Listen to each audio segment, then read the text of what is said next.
வணக்கம் நண்பர்களே, இது நம்ம சேனலோட முதல் வீடியோ.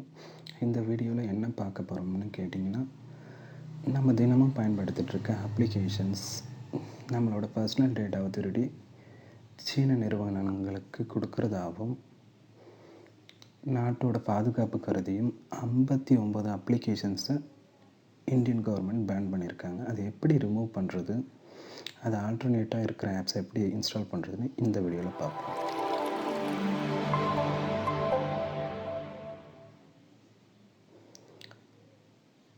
நான் சில அப்ளிகேஷன்ஸை என்னோடய மொபைலில் இன்ஸ்டால் பண்ணி வச்சுருக்கேன். கிட்டத்தட்ட 30-40 அப்ளிகேஷன்ஸ் டவுன்லோட் பண்ணி வச்சுருக்கேன் ப்ளே ஸ்டோர்லேருந்து. இதில் எது சீன அப்ளிகேஷன்ஸ் கண்டுபிடிப்போம் வாங்க. முதல்ல ப்ரௌசரில் போயிட்டு கூகுள் ப்ரெஸ் பண்ணிக்கோங்க. கூகுளோட சர்ச் பாரில் பிலீவ் ஏபிகே அப்படின்னு போட்டுட்டு சர்ச் கொடுத்துக்கோங்க. இப்போ முதலாவதாக வருது இல்லையா, அந்த லிங்க்கை ப்ரெஸ் பண்ணிக்கோங்க. அப்புறம் டவுன்லோடுன்னு க்ரீன் கலரில் இருக்க பாருங்கள், அதை ப்ரெஸ் பண்ணிக்கோங்க. சில செகண்ட்ஸ் வெயிட் பண்ணுங்கள், பாப்பப் ஆகும். இப்போ ஓகே கொடுங்க. அந்த ஆப் டவுன்லோட் ஆக ஆரம்பிச்சிடும். டவுன்லோட் ஆயிடுச்சுங்க. அதை இன்ஸ்டால் பண்ணணும். நான் இன்ஸ்டால் கொடுத்துருக்கேன். இன்ஸ்டால் பண்ணியாச்சு.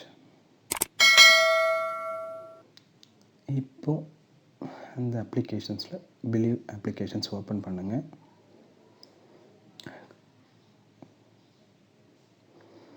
இப்போ நீங்கள் பார்த்துட்ருக்க எல்லாமே PUBG mobile, opera mini, power director எல்லாமே சீன நிறுவனங்களை சேர்ந்த அப்ளிகேஷன்ஸ்.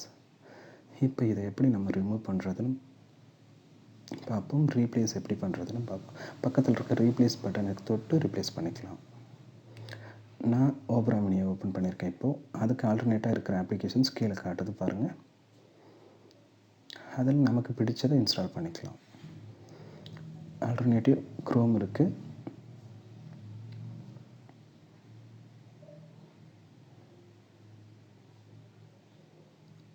அப்புறம் ஜியோ ப்ரௌசர் இருக்குது, கிவி ப்ரௌசர் இருக்குது, ஃபயர்பாக்ஸ் ப்ரௌசர் இருக்குது.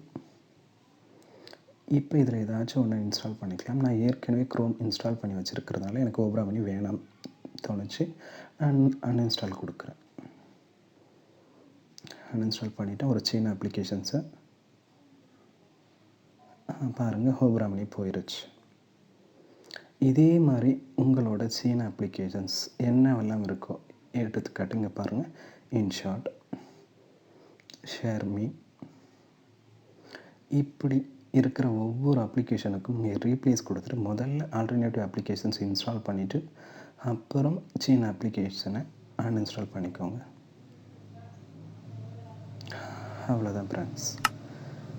இன்றைக்கி வீடியோவில் சீன அப்ளிகேஷன்ஸை எப்படி கண்டுபிடிக்கிறது, அதுக்கு ஆல்டர்னேட்டிவாக இருக்கிற அப்ளிகேஷன்ஸை எப்படி ரீப்ளேஸ் பண்ணுறது, அந்த அப்ளிகேஷன்ஸை எப்படி ரிமூவ் பண்ணுறதுன்னு பார்த்தோம். இன்னொரு அழகான வீடியோவில், அதாவது யூஸ்ஃபுல்லான வீடியோவில் சந்திப்போம். பாய்.